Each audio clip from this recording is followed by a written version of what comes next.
Amados irmãos e irmãs, a graça e a paz de Deus nosso Pai, o amor de Jesus e a comunhão do Espírito Santo esteja com todos aqueles que estão nesse momento nos acompanhando através da página da Comunidade Católicos em Dublin, acompanhando o programa da liturgia diária, o programa Pão da Palavra. Esse programa que pretende ser um alimento espiritual, alimentar os irmãos com o pão da palavra de Deus. Jesus disse certa vez, nem só de pão vive o homem, mas de toda palavra que sai da boca de Deus.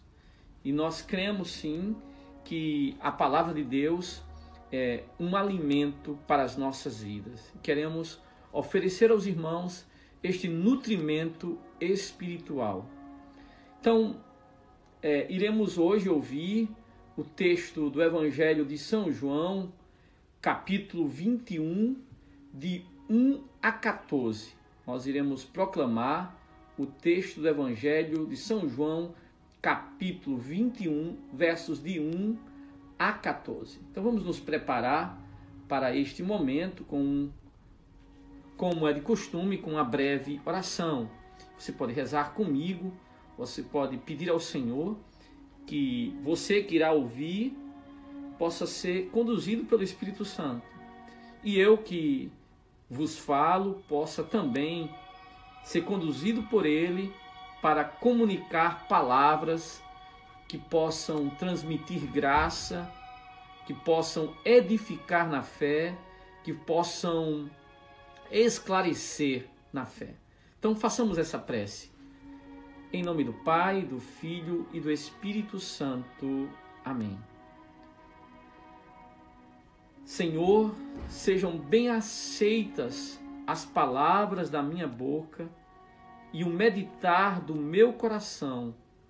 Ó Senhor, rocha minha e redentor meu. Em nome do Pai, do Filho e do Espírito Santo. Amém. Você pode dizer amém. Vamos proclamar o texto do Evangelho de hoje. Naquele tempo, Jesus apareceu de novo aos discípulos à beira do mar de Tiberíades. A aparição foi assim.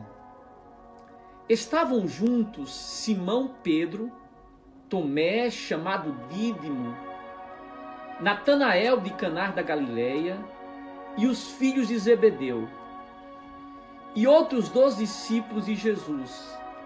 Simão Pedro disse a ele: eu vou pescar. Eles disseram: também vamos contigo.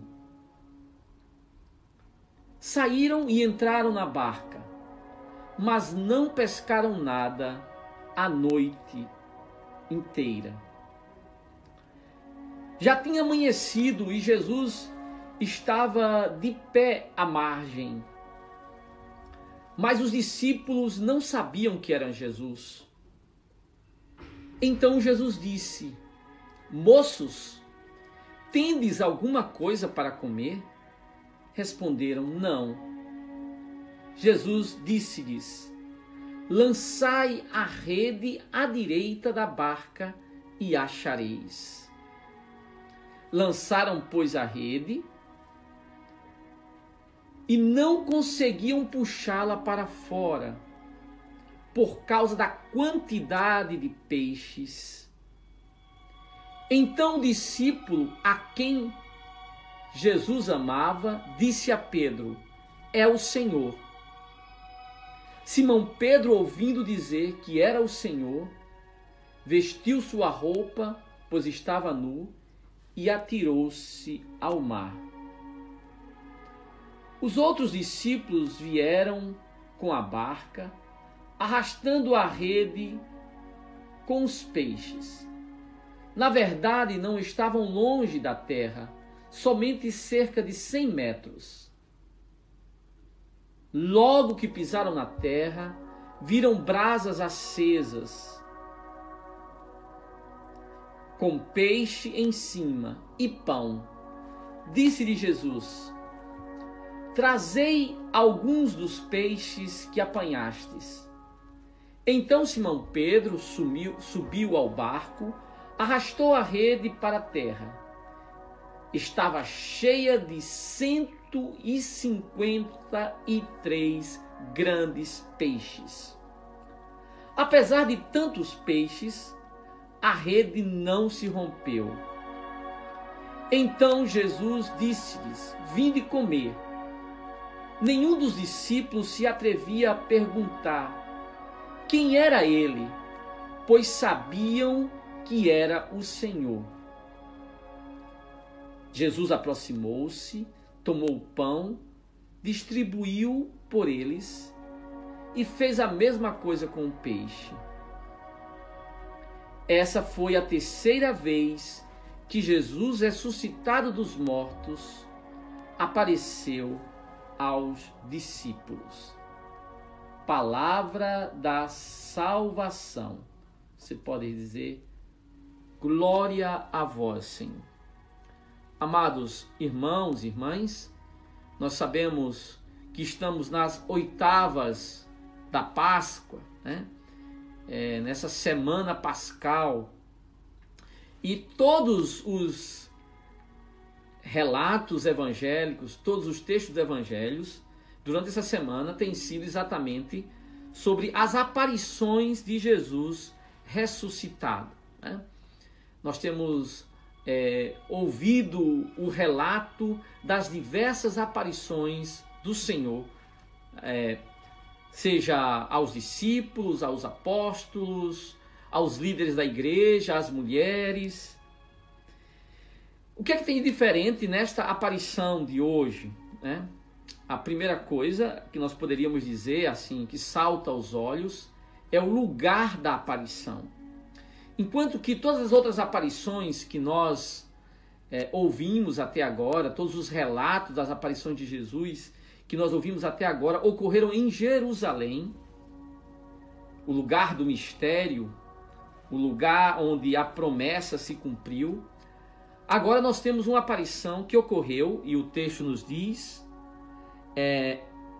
às margens do Tiberíades. Deixa eu só explicar essa indicação geográfica, né? Porque às vezes a gente pode ouvir e não se dar conta daquilo que está sendo dito.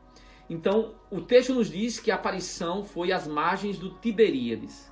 Vamos lá. Tiberíades é o mar de Tiberíades, ou lago de Tiberíades, melhor dizendo, né? Aqui está dito mar, mas o mar de Tiberíades é um outro nome para falar do mar da Galileia, do lago de Genezaré. Então, toda vez que nós ouvirmos mar da Galileia, lago de Genezaré, mar de Tiberíades, sabemos que se trata da mesma realidade, do mesmo lago, né? É aquele lago que se forma a partir do Jordão, o rio Jordão, que vem lá do Líbano, né? Que nasce no Líbano, e vem, quando chega na Galileia, forma o lago de Genezaré, o mar de Tiberíades, ou o mar da Galileia, como queiramos chamar. E desce até o Mar Morto, e deságua no Mar Morto. Pois bem, essa indicação é importante, essa indicação geográfica. Trata-se da aparição de Jesus na Galileia. Bom, só para a gente se localizar, né? Enquanto até agora nós tínhamos ouvido as aparições de Jesus em Jerusalém, aqui nós temos a aparição do Senhor na Galileia, né? E é importante nós recordarmos, né, esse fato, porque nós devemos nos lembrar que lá em Marcos 16, 7, o Senhor já tinha dito: eu vos aguardo na Galileia. Né? Aqui eu já adianto um aspecto exegético. Não é? A Galileia, nós devemos sempre lembrar que é o lugar da missão de Jesus. Né? Sobretudo no Evangelho, nos evangelhos sinóticos, né? Nos três evangelhos, Mateus, Marcos e Lucas, todo o ministério de Jesus se realiza exatamente na Galileia. Os 3 anos do ministério de Jesus são ali na Galileia. Bom, o Evangelho de João tem uma certa diferença, porque o Evangelho de João apresenta várias viagens de Jesus a Jerusalém. Mas os Evangelhos sinóticos apresentam uma única viagem. E a Galileia é o lugar da missão. Isso aqui é algo que a gente precisa colocar. Galileia na nossa mente. Galileia é o lugar da missão. E é interessante o verbo aqui utilizado, não é? Jesus se manifestou. Jesus se manifestou aos discípulos. Vamos ver como é que está na liturgia de hoje, na liturgia diária, o termo utilizado na liturgia. Aqui apareceu, aqui no Evangelho, na liturgia diária, o termo traduzido é apareceu. O verbo grego é o verbo phanerou. Phanerou. É o mesmo verbo da palavra que nós temos no nosso português, o verbo fenômeno. Fenômeno. Quer dizer, se fez visível, se tornou claro. É como se disséssemos assim, essa aparição de Jesus não é uma visão, né? Vamos lá, só para tentar entender. Quando Nossa Senhora apareceu em Fátima, não é? Ali foi uma visão. Só os pastorinhos viram, só eles viram. Aqui Jesus é uma aparição, um fenômeno. Qualquer um que estivesse ali veria, tanto é que todos os 7 discípulos, né? Porque só mais um dado interessante, o relato, Jesus apareceu a quem? Apareceu aos 7, a Pedro, a Tomé, a Natanael, aos filhos de Zebedeu e mais 2 discípulos. Então nós tínhamos ali 7 pessoas que testemunharam esta aparição, esse fenômeno do Senhor ali no mar da Galileia, no lago de Tiberíades, né? Para dizer que, eu explico essa palavra, esse verbo phanerou, para dizer que foi algo, não foi uma visão, não foi uma experiência estática, foi uma aparição. Repito, qualquer um que estivesse ali veria o Senhor.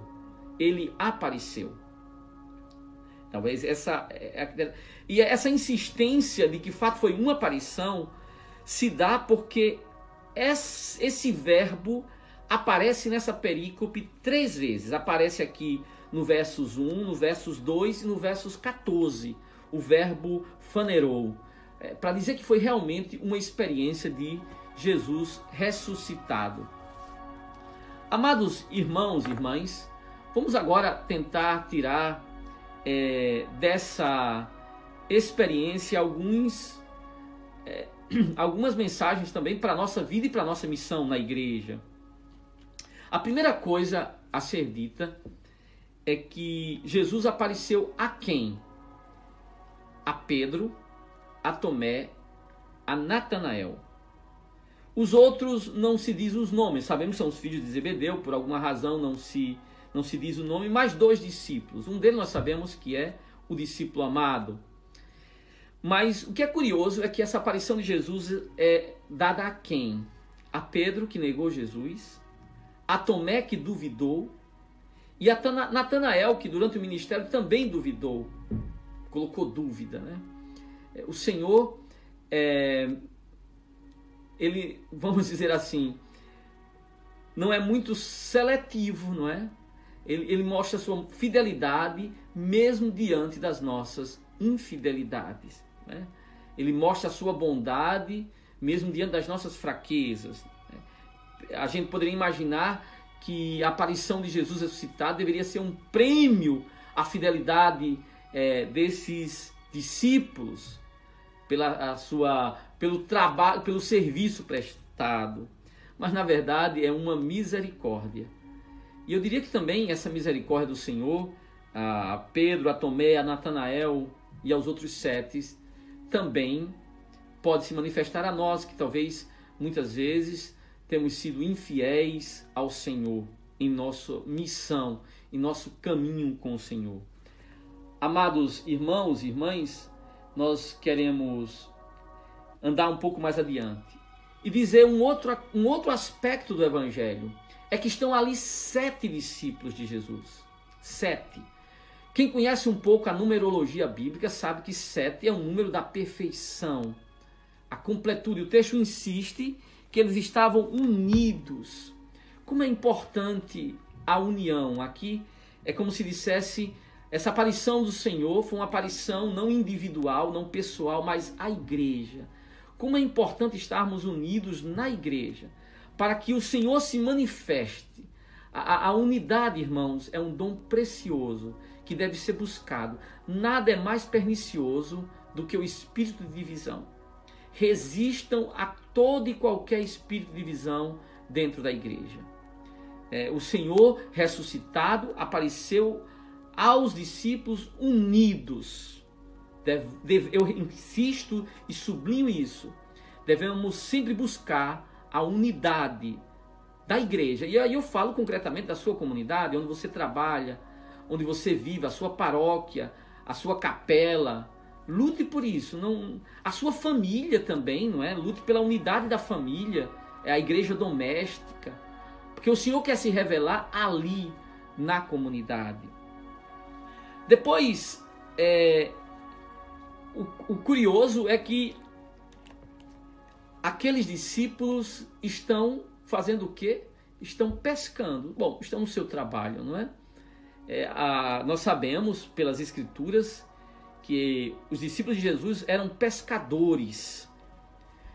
Ou seja, eles estão no seu dia de trabalho, na sua jornada de trabalho. Qual é a mensagem que a gente pode tirar disso aqui? Simples. O Senhor se revela a nós na cotidianidade. O Senhor se manifestou num dia de trabalho. E às vezes a gente tem aquela ilusão, aquela ideia que que eu vou ter uma experiência de Deus quando eu estiver num grande santuário, quem sabe sonhando num santuário mariano na Europa, ou mesmo no Brasil, em Aparecida. Ali eu vou ter uma grande experiência de Deus. Ou mesmo quando eu estiver num grande evento eclesial, sei lá, com um grande cantor, um cantor famoso. Ali sim eu vou ter uma experiência de Deus. E aqui no Evangelho nós vemos que o Senhor se revela na cotidianidade, na vida ordinária, um dia de trabalho. Talvez, assim como os discípulos lá naquele momento, porque o texto também disse isso, nós não reconheçamos o Senhor que vem ao nosso encontro. Porque sabe, irmãos, o Senhor fala tantas vezes conosco, naquela missa que não tinha ninguém cantando, ou até que as pessoas que estavam cantando eram desafinadas. Mas nem a nossa desafinação, ou mesmo o padre não era um grande pregador. Mas nada disso impede o Senhor de se manifestar. Não é? Temos essa capacidade de perceber a presença do Senhor que vem na vida ordinária, no dia a dia, nas coisas simples. Porque às vezes a gente está esperando um mega evento, achando que o Senhor vai aparecer ali, e de repente não acontece isso. O Senhor vem na vida ordinária. Eu acho que isso é uma mensagem importante para nós. Porque às vezes nós temos cristãos católicos que são cristãos de evento, cristão de cerco de Jericó, cristão da festa da padroeira, cristão da visita do Papa, cristão, sei lá, do seminário de vida. Mas no dia a dia da comunidade se faz ausente. E eu quero lhe dizer, você que se faz ausente, está perdendo de ter esse encontro com o Senhor. Porque o Senhor vem a nós na cotidianidade, no dia a dia, naquele simples texto que se reza sozinho ou em comunidade. Isso eu acho que essa é uma mensagem importante para nós.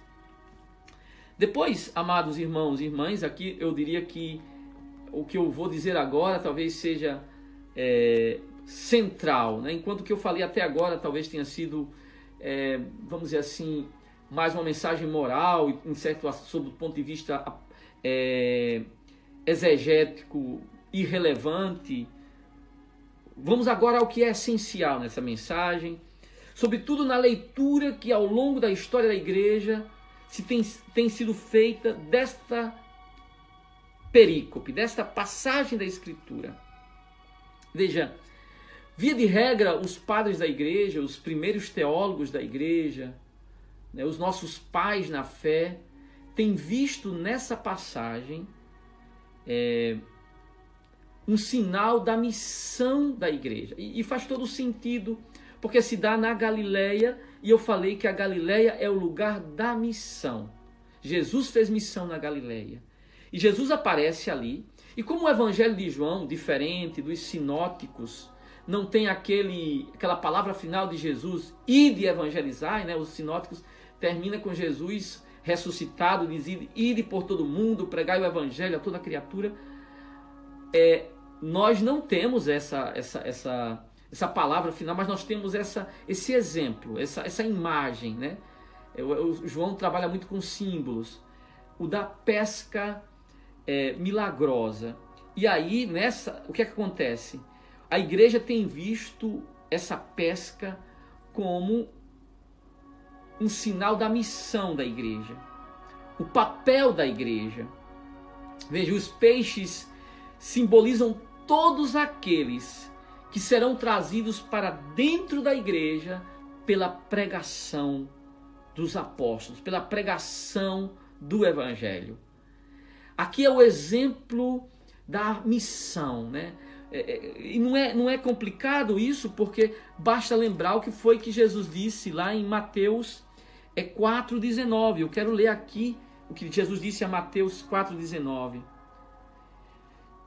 Segui-me e eu vos farei pescadores de homens. Aqui Jesus compara a missão da igreja com a pescaria. E aí os apóstolos saem para pescar. Mas não para pescar simplesmente peixe, pescar homens para o reino de Deus. De fato, também no Evangelho de Mateus, aparece no capítulo 13, versos 47.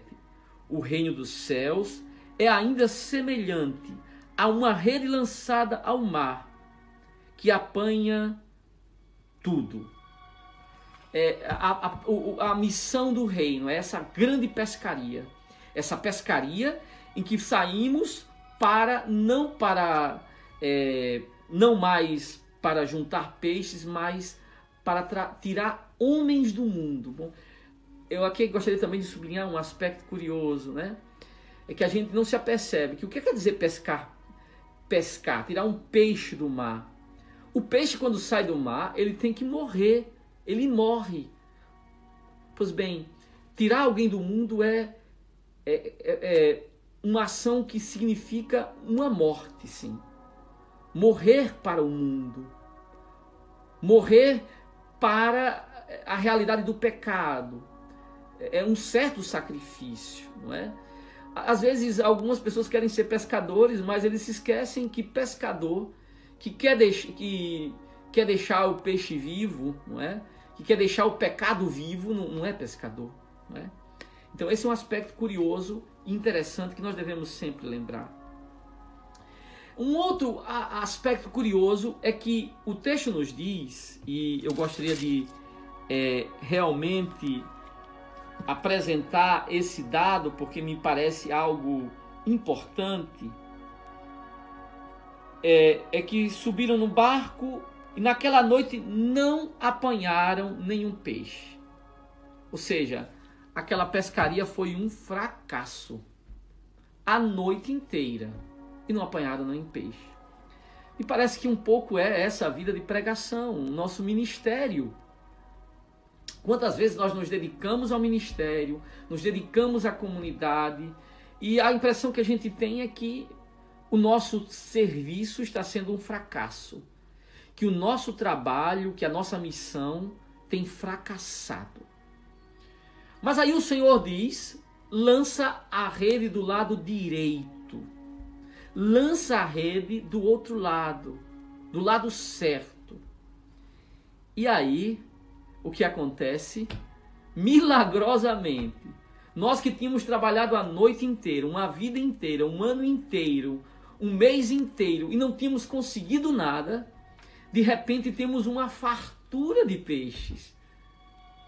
E é curioso que quando eles chegam na praia e os pescadores vão contar os peixes, eles falam, o texto fala de 153 grandes peixes.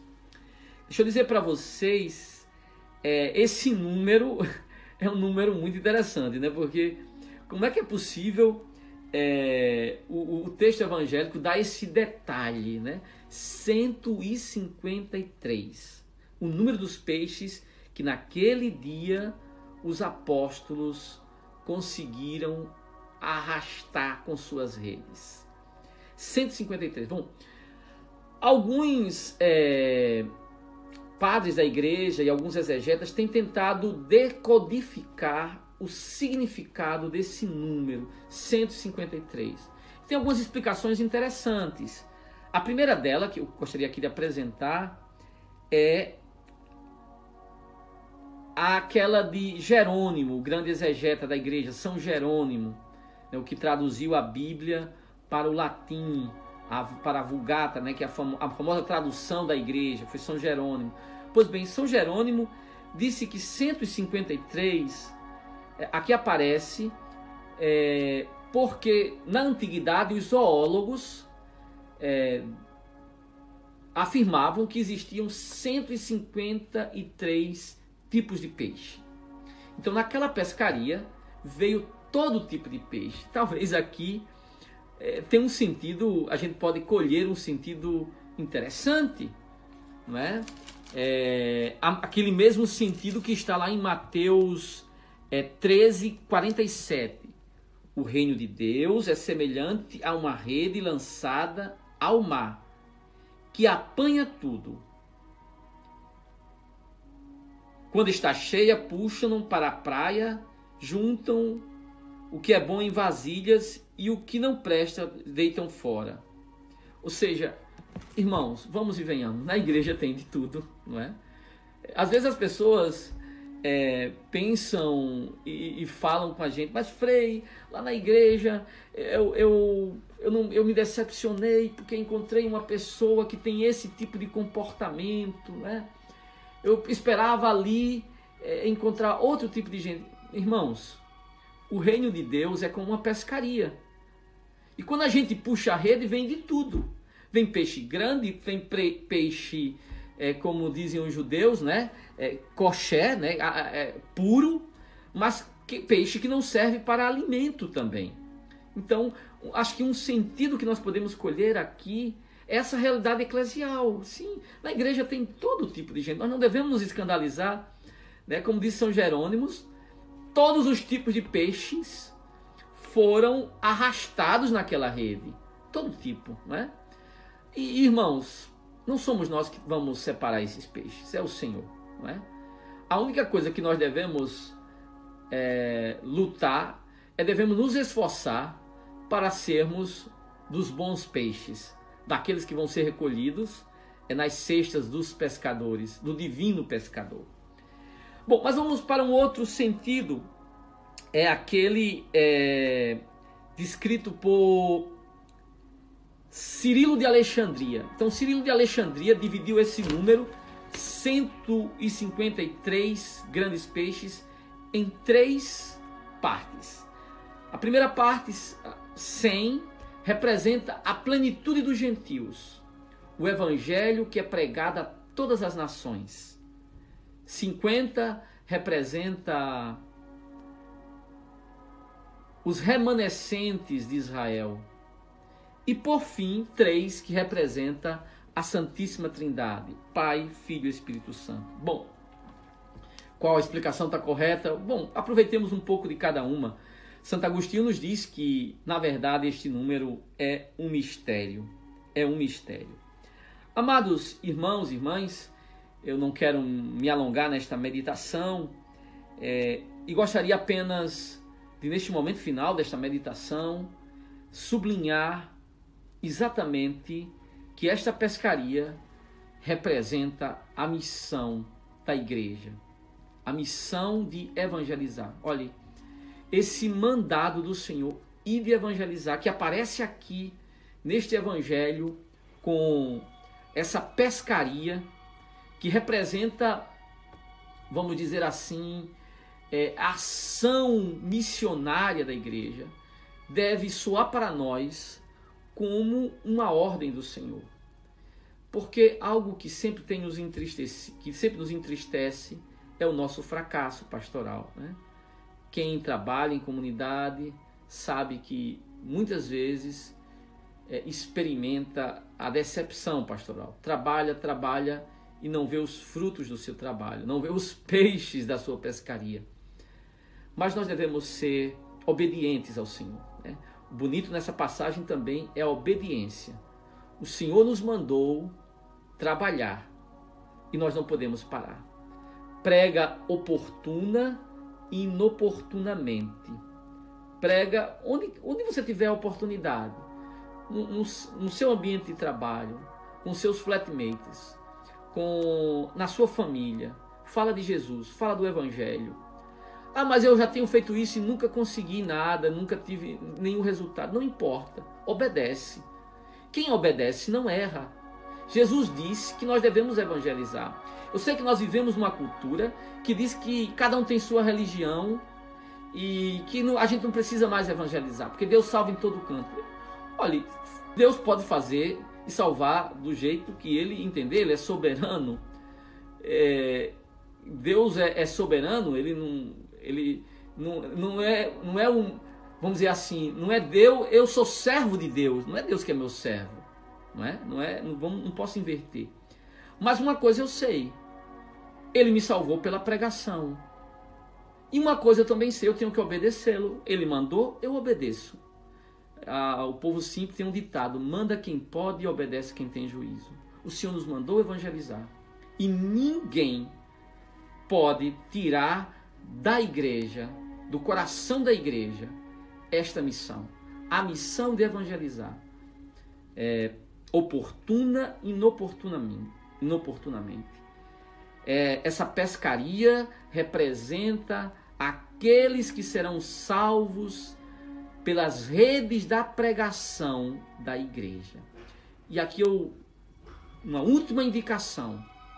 Aqui os apóstolos pescaram com redes, não é? Muitos peixes. Mas é preciso também ter a coragem de pescar com anzol, não é? Às vezes a gente quer fazer um grande encontro e, sei lá, de repente conseguir uma multidão de pessoas para dentro da igreja. A gente espera que após uma missão a igreja fique cheia. Ô irmão, teve o tempo de pescar de rede, mas agora, acho que agora está na hora da gente começar a aprender a pescar de anzol, um por um, pessoa por pessoa. Perder tempo com os indivíduos, com aquela pessoa, vamos dizer assim, uma pescaria individualizada. Os nossos dias, esse é o modo mais eficaz, o modo mais, vamos dizer assim, eficiente. Ter coragem de evangelizar os indivíduos, as pessoas do trabalho, rezar com as pessoas, falar de Jesus, anunciar Jesus, pessoa por pessoa, um a um.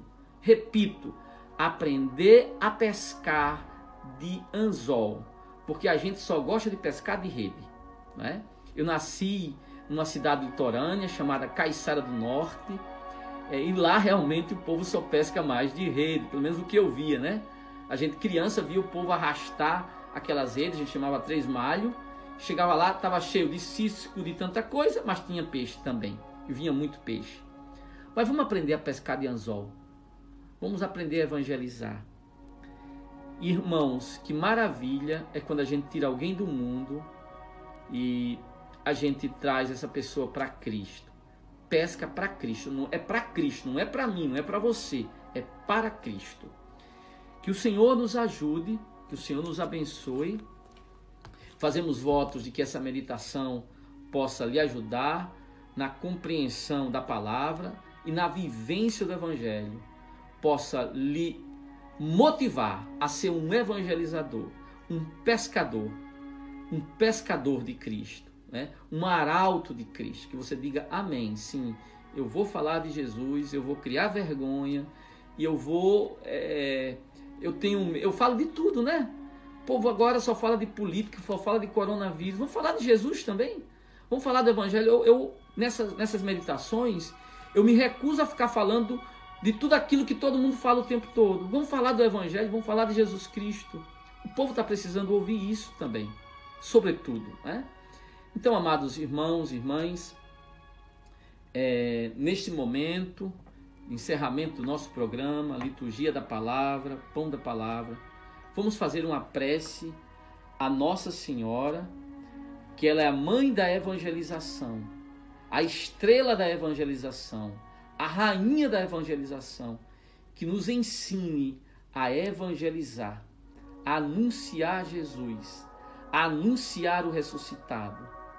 Porque nós cremos naquela palavra do apóstolo que diz: quem no seu coração crê e que com sua boca confessar, será salvo. Irmãos, eu domingo de Páscoa disse e repito: a maior caridade que eu posso fazer para uma pessoa é anunciar Jesus, é falar do amor de Jesus para ela. Ontem mesmo veio um jovem aqui na igreja e o brother pediu que eu fosse falar com ele, e eu exatamente sabia, ele contou sua história e eu contei, não a minha história, mas a história do amor de Jesus por ele. Jesus que morreu, mas que ressuscitou, que é poder de Deus, e eu creio que essa mensagem tem poder de salvar.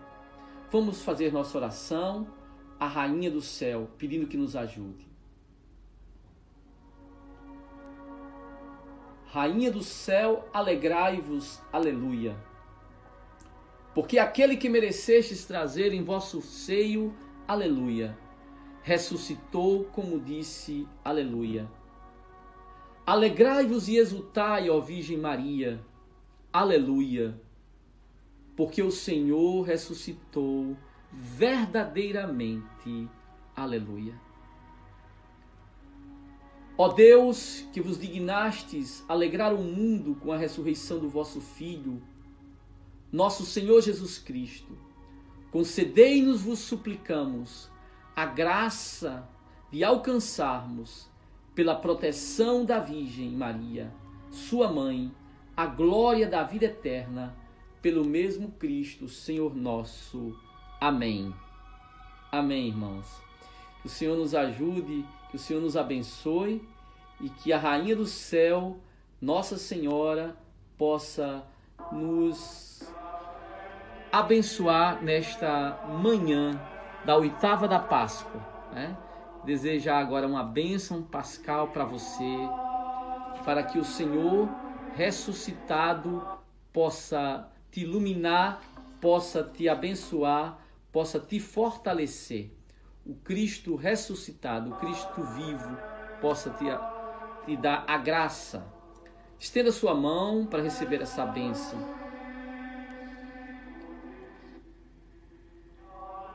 O Senhor vos abençoe e vos guarde. Diga amém. Mostre a sua face e tenha compaixão de vós. Amém. Volva para vós seu olhar de Pai e vos dê a sua paz. Diga amém. O Deus Todo-Poderoso, que nos abençoou por essa mensagem do Evangelho, fortaleça quem estiver fraco, ilumine quem estiver em escuridão, levante quem estiver caído, abra os olhos daqueles cuja inteligência está fechada. Que a mensagem e a alegria da ressurreição abençoe cada coração e cada mente. Em nome do Pai, do Filho, do Espírito Santo. Diga amém. Cristo ressuscitou, aleluia. Verdadeiramente ressuscitou, aleluia, aleluia. Amado irmão, amada irmã, desejo a você que está começando o dia, sobretudo no Brasil, um dia abençoado na presença do Senhor, e que você possa hoje nesse dia falar de Jesus ressuscitado com aqueles que você encontrar. É o seu dever de casa fazer hoje uma experiência de evangelização. Então eu lhe dou esse dever de casa. Eu não, Jesus. Evangelize. Ah, Frei, mas eu não vou encontrar ninguém, eu estou confinado. Pois então, evangelize pelas redes sociais, faça um telefonema, fale da esperança, não fale só de coronavírus, não fale só de doença, fale hoje de Jesus ressuscitado. Dê uma boa notícia, fale da ressurreição para alguém. É o seu dever de casa, é a sua tarefa, de você que está me ouvindo, que você que está me acompanhando. Fale da ressurreição, da boa nova da ressurreição. Um bom trabalho, uma boa missão. Louvado seja nosso Senhor Jesus Cristo.